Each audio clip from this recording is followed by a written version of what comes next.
belum.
Assalamualaikum warahmatullahi wabarakatuh. Innal hamdalillahi nahmaduhu wa nasta'inuhu wa nastaghfiruh wa na'udzu billahi min shururi anfusina wa min sayyiati a'malina. May yahdihillahu fala mudilla lahu wa may yudlil fala hadiya lahu. Asyhadu an la ilaha illallah wahdahu la syarikalah wa asyhadu anna Muhammadan abduhu wa rasuluh. Allahu ta'ala fi Qur'anil Karim. A'udzu billahi minasyaitonir rajim. Bismillahirrahmanirrahim. Ya ayyuhalladzina amanu taqullaha wa tanzur nafsun ma qaddamat liqad wattaqullaha innallaha khabirun bima ta'malun. Syukur alhamdulillah pagi hari ini kita diberikan nikmat iman, nikmat Islam, sehingga kita tetap mempelajari perjalanan Nabi Muhammad Sallallahu Alaihi Wasallam sampai akhir hayatnya, dan para sahabat-sahabatnya, tabi'in dan para pewarisnya, ulama-ulama Islam telah mengembangkan ajarannya sampai ke penjuru dunia. Itulah salah satu di antaranya ajaran yang paling disukai oleh Allah adalah Islam. Kita lanjut. Kepada Nabi besar Muhammad Sallallahu Alaihi Wasallam, kita tidak lupa mengirimkan salawat dan salam kepada beliau berkat kegigihannya, keistiqomahannya dalam mengajarkan Islam kepada manusia, mengajak manusia pada jalan yang lurus dan benar. Selanjutnya tolong dibaca. Yang mulai itu. Mana? Lihat itu. Orang yang memperhatikan perjalanan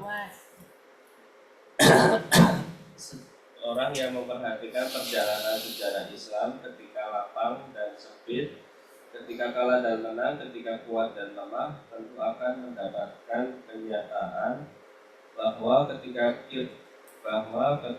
kita menang, kuat, lapang, mulia ialah ketika kita dekat dengan Islam. Namun ketika kita lemah, hina, kalah, dan dilecehkan umat lain, terjadi ketika kita jauh dalam Islam. Nah, jadi ini orang adalah ditujukan kepada orang Islam, ya. Jadi orang itu adalah banyak orang, tapi ada yang Islam, ada yang tidak. Jadi orang yang memperhatikan perjalanan sejarah Islam adalah orang Islam. Dia peduli sekali terhadap Islam. Ketika lapang dan sempit, ketika kalah dan menang, ketika kuat dan lemah, tentu akan mendapatkan kenyataan. Pasti itu adalah ujian dari Allah Subhanahu wa taala. Ada kalanya lapang, ada kalanya sempit. Ada kalanya kalah dan ada kalanya lemah, dan ada kalanya menang. Nah, ini nyata dalam kehidupan bahwa ketika dia menang, kuat, lapang, mulia, ialah ketika kita dekat dengan Islam. Nah, jadi ketika dekat dengan Islam, kita akan merasakan itu. Namun ketika kita lemah, hina, kalah, dan dilecehkan umat lain, terjadi ketika kita jauh dari Islam. Jadi Islam salah satu diantaranya untuk manusia itu berpegang teguh kepada ajaran yang disampaikan oleh Muhammad SAW. Kenapa Muhammad itu lebih memilih Islam? Karena Islam itu adalah agama yang lurus dan yang benar, dan adanya di jalan tengah, dan tidak memihak kepada siapa-siapa, tapi menggunakan akal, pikiran, hati, dan untuk menghadapi segala permasalahan hidup di dunia. Kita lanjut. Baca. Hah?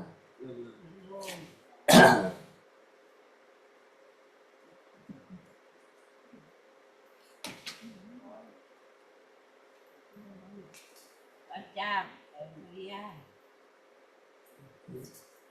Iya, ini matanya. Ini.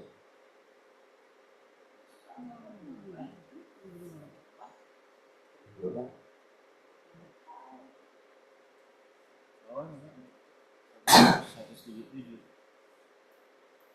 Ya, beda. Jadi 177 kan? Stop.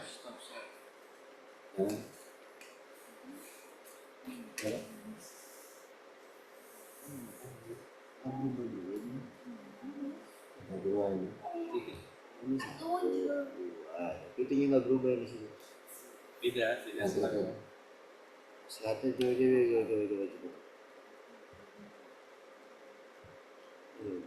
PowerPoint.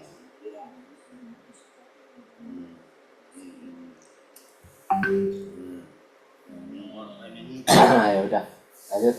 Perhatikan masa Al-Khulafa Ar-Rasyidin. Lihat pada masa Umar bin Abdul Aziz Ar-Rasyid, Al-Ma'mun, Nuruddin Mahmud, dan Salahuddin Al-Ayyubi.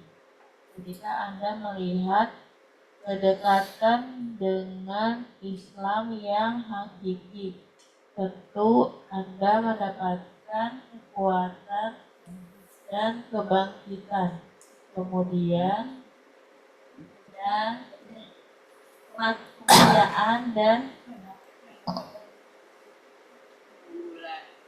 keunggulan, pertolongan dan kemenangan. Jika kita tingkatkan Islam, tentu Allah akan meninggalkan kita dan menyerahkan urusan kepada kita sendiri.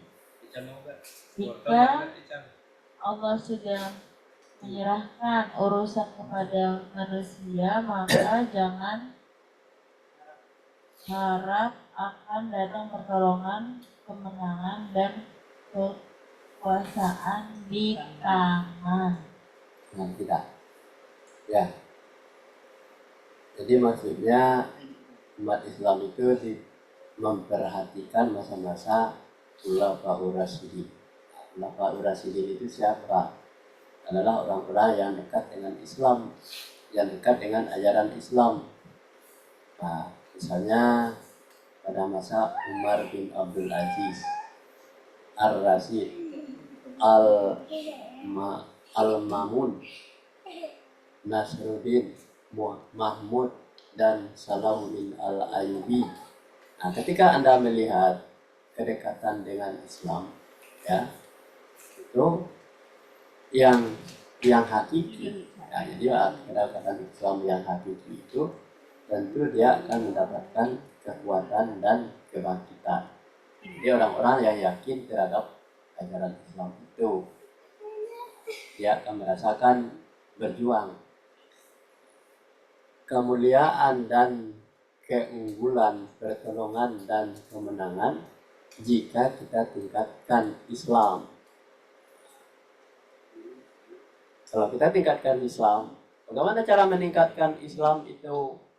Yang mengajarkan kepada diri kita sendiri dan kepada keluarga kita dan anak cucu kita, turunan-turunan kita. Itu baru dia Islam itu jelas dan ajarannya tidak berubah-ubah. Kenapa? Kitabnya sama, nabinya sama, Allahnya juga sama. Nah, jadi perjalanan Islam ini wajib kita. Tentu Allah akan meningkatkan kita dan menyerahkan urusan kepada kita sendiri. Nah, jadi kalau kita sudah meningkatkan Islam, Allah itu tidak campur tangan lagi. Kenapa? Allah sudah memberikan kebebasan kepada umat Islam, silakan berkarir, silakan bekerja sesuai dengan tuntunan yang diberikan oleh Allah. Nah, jika Allah sudah menyerahkan urusan kepada manusia, berarti bukan menyerahkan kepada hewan, bukan kepada iblis, kepada setan, kepada manusia. Maka janganlah harap akan datang pertolongan, kemenangan, dan kekuasaan di tangan kita. Nah, jadi manusia yang mana? Adalah manusia yang Islami maksudnya. Jadi manusia yang tahu perjalanan Islam itu sendiri. Kalau orang tidak tahu sejarah terhadap perjalanan Islam itu, tidak tahu siapa itu Nabi Muhammad, siapa itu sahabat-sahabatnya, siapa itu yang mengembangkan agama Islam itu, pasti kita akan buta terhadap petunjuk-petunjuk itu sendiri. Nah, lanjut. Itu. Dah. Jika kita hendak memecahkan masalah, maka tidak ada jalan kecuali kembali kepada Islam. Tapi yang dimaksudkan Islam di sini tidak seperti penganggaran sebagian orang, sebab sebagian dari dan hanya membalas sendiri. Pada masalah pelaksanaan sanksi hukuman seperti tangan pencuri harus dipotong, pemabuk juga harus didenda, orang murtad harus divonis mati dan lain sebagainya. Islam tidak sekedar masalah ini, tapi ini merupakan bagian akhir dari apa yang diturunkan dalam Islam. Ya. Ketika timbul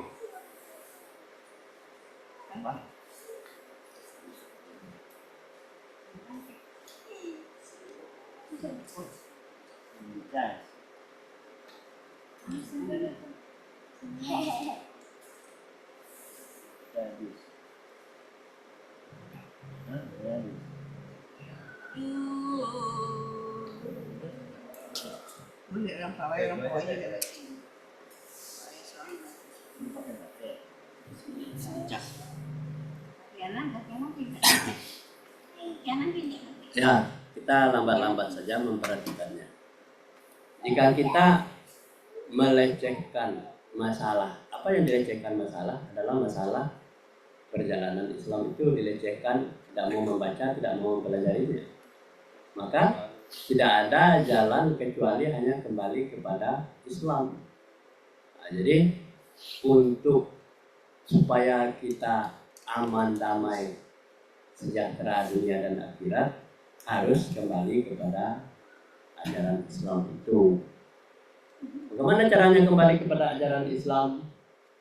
Tentu kita akan mempelajari Islam secara utuh. Nah, jadi banyak umat Islam. Nah, di dalam sebuah hadis katakan, ya ayyuhalladzina udkhulu fis-silmi kafah. Hai orang-orang yang beriman, kembali pelajarilah Islam secara kafah, secara menyeluruh, bukan hanya bagian-bagian saja, tapi secara kafah. Bagaimana secara kafah itu bisa kita pelajari? Kalau kita hanya berdiam diri, tidak mau pelajari, tidak mau mendengarkan, tidak mau membaca Al-Quran, ya tidak bisa Islam itu secara kafah. Bagaimana bisa kita kembali kepada Islam kalau kita itu tidak mempelajari Islam itu? Nah, sama dengan bernegara, ya kan, undang-undang sudah dibuat.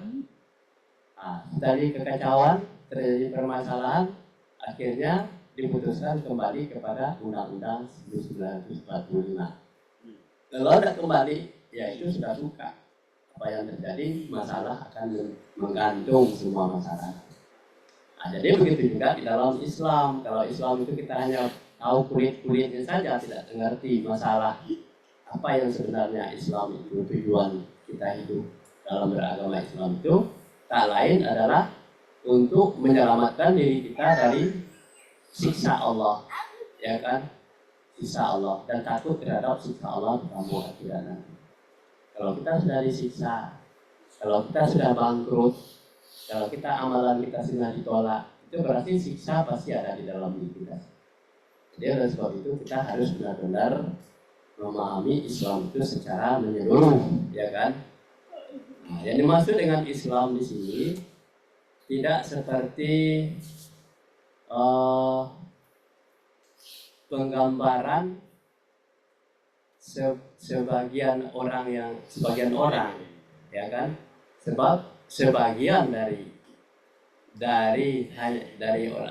itu hanya untuk membatasi diri, hanya sebagian saja. Kenapa kita berteman kepada orang saja hanya membatasi diri? Kalau si A yang ngajarin saya dengarin, kalau si B tidak. Kalau buku ini saya pelajari, kalau buku itu tidak pelajari. Itu hanya sebagian. Jadi oleh sebab itu kita harus tahu seluk-beluk perjalanan Islam sendiri. Pada masalah pelaksanaan sanksi hukuman, nah, seperti tangan pencuri harus dipotong, ya, pemabuk dan pezina harus didera, orang yang murtad harus divonis mati, dan lain sebagainya. Jadi Islam tidak sekedar masalah ini, tapi merupakan bagian akhir dari apa yang diturunkan dalam Islam itu sendiri.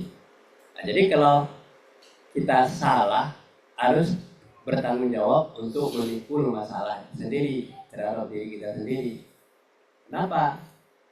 Islam itu adalah untuk masing-masing kita, bukan untuk orang lain, bukan untuk dilihat orang lain, tetapi adalah untuk membenahi diri kita, bagaimana kita nanti selamat dari siksa neraka. Nah, kalau kita sudah masuk siksa neraka, ya kita perhatikan, ya, itu sangat tidak bisa kembali lagi untuk memperbaiki diri. Jadi sebelum kita disiksa, kita bertaubat dulu kepada Allah. Makanya kita selalu istiqamah mempelajari ayat-ayat Allah dan perjalanan Islam. Jadi kapan kita mempelajari Islam itu kalau kita tidak benahi, kita tidak mulai dari rumah.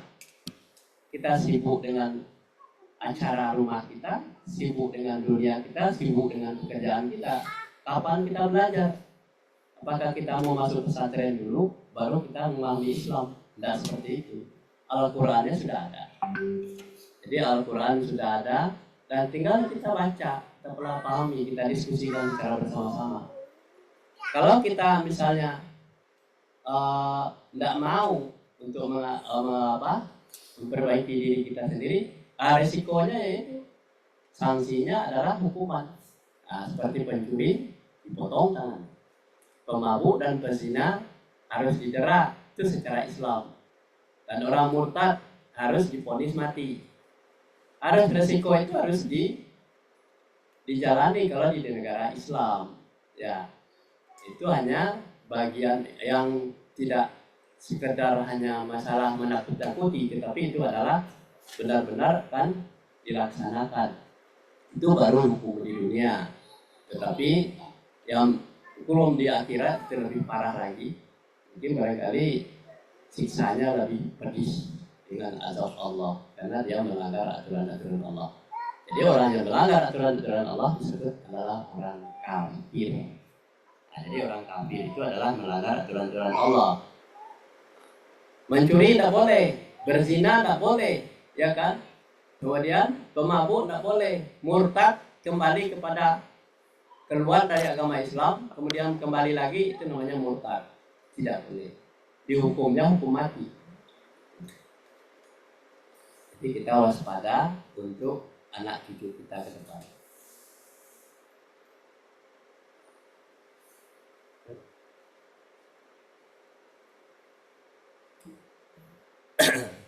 Mayoritas hukuman disebutkan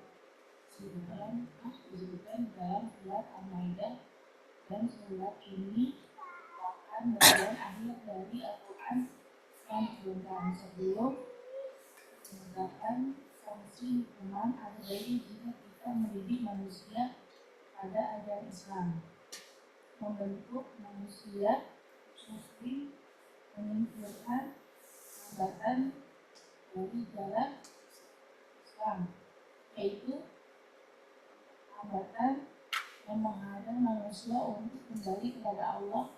Kita harus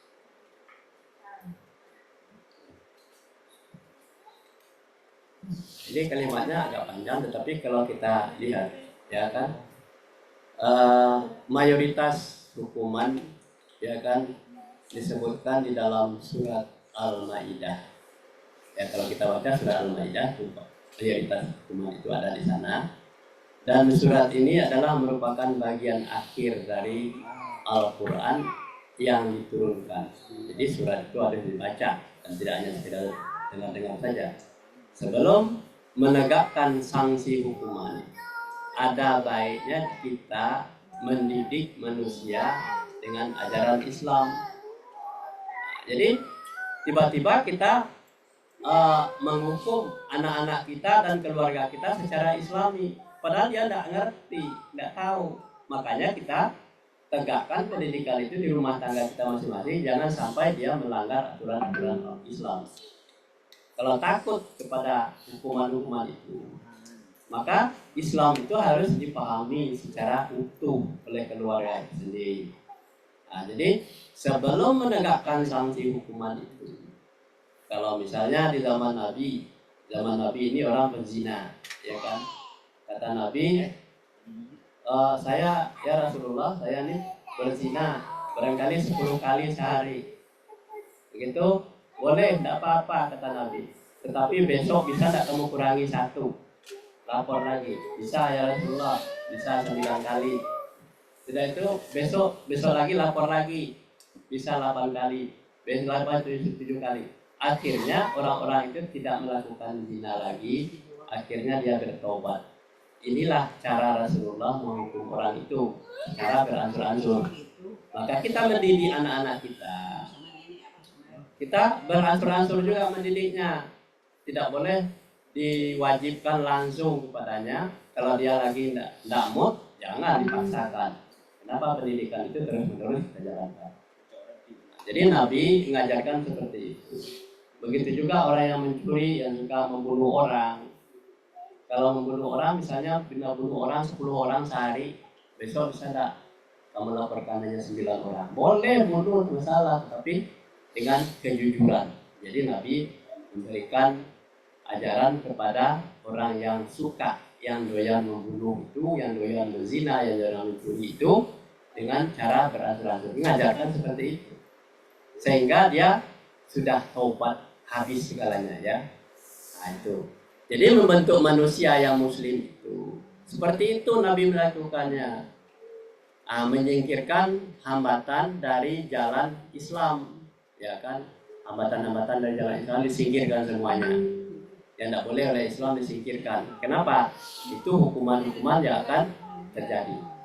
Yaitu hambatan yang menghadang manusia untuk kembali kepada Allah. Kita harus menghidupkan. Jadi banyak rintangan bagi orang-orang yang sudah Islam itu untuk melakukan Islam secara baik dan benar kalau dia tidak istiqamah mempelajari. Terus lanjut.